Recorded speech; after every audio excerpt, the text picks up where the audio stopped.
For as long as I remember, I always had huge curiosity towards the Soviet Union, as well as towards its attributes, like the Communist Party, socialism, and planned economy.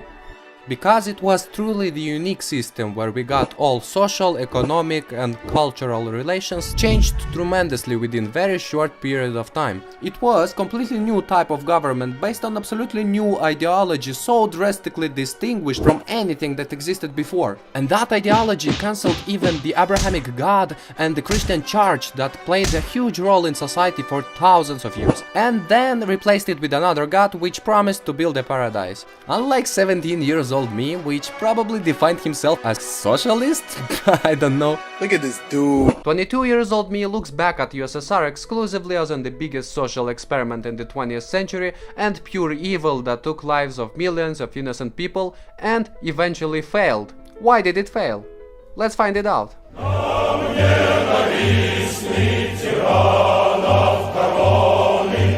The essence of pretty much every entity can be defined by the main stated goal of this entity.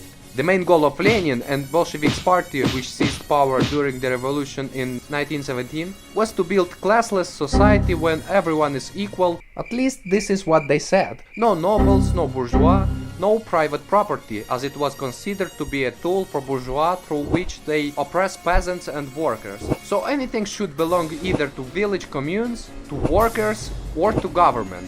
The roots of this idea lie in the works of Karl Marx, which was picked up by Lenin, who modified it according to his preference and goals. And here is the problem. The ideas of Karl Marx were theoretical and meant to describe the social economic formation of the future that will appear in a developed capitalistic society, when people suddenly realize that, capitalism is kind of unfair and the new economic system is required. He was talking about the revolution that is going to be happening in people's mind, as well as it already happened many times in the past when the human civilization developed from primary communal system to slavery, from slavery to feudalism, and then from feudalism to capitalism. The next one, according to Marx, is going to be communism. Remember what I told you before? The communist system, according to Marx, is going to appear in developed capitalistic society. But Russian Empire at the time of revolution was a backward feudal state, so yet there is a contradiction. And also Marx denied the idea of communism in one particular country. It has to happen around all the world simultaneously.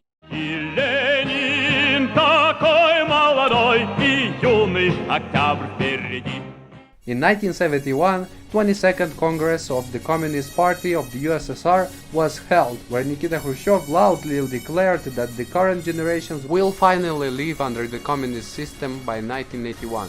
That is not the only time when the Soviet officials declared a nonsense like that. It's just a formality and everyone knew that. There existed two different realities, one on TV and newspapers, where the grain harvest exceeded the plan by 25% and the whole population is moving with giant strides towards the communism, and the other reality where nobody really cares about all of this show. Rituals mean nothing. It doesn't matter what the head on podium of party congress says, the audience will get up and applaud anyway. There was very few people who really believed in communism ideal.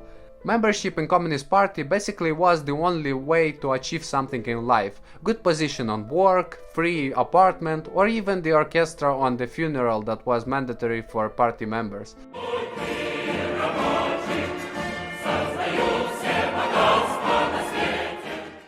How do normal market economy work? We got natural demand for goods and services and supply that satisfies it, and the price that showed the balance between demand and supply. Forget about it. In the Soviet Union there was state planning committee that used to make up 5-year plans of what and in what quantity shall be produced and set the price for every item of goods. Regardless of natural citizens' demand for goods, the Union was producing whatever they considered necessary to produce. So there often was abundance of consumer goods that nobody needed and deficiency of goods that are the most required by people, such as women tights, cars, toilet paper, sausages, instant coffee, qualitative clothes, diapers, and almost everything without which we cannot imagine our daily life. But the problem of deficit of goods lie not only in state plants, but also in the nature of state-owned factories and collective farms itself. As their primary role was to serve government needs or to provide employment, so often they were unprofitable. And also the property of entities often got stolen by workers. Since my childhood, I always hear stories from the older generations about how they used to steal something from the Soviet factories or the collective farms, from sack of grain to the whole wagon of coal or something like that. And now imagine that the half of the Soviet Union used to rob the state like that.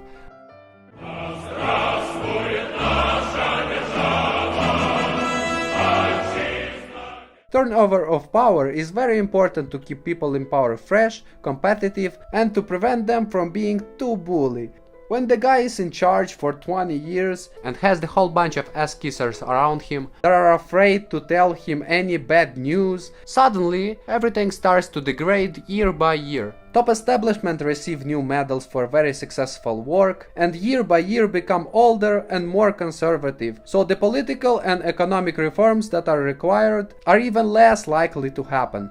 That is what happened with the Soviet Union during the Brezhnev period. For example, look at the age of members of Politburo of Central Committee of Communist Party in the beginning of 80s. 75 years old, 67, 67, 72, 75, 69, 82, 81. Damn, these grandpas were old as dinosaurs.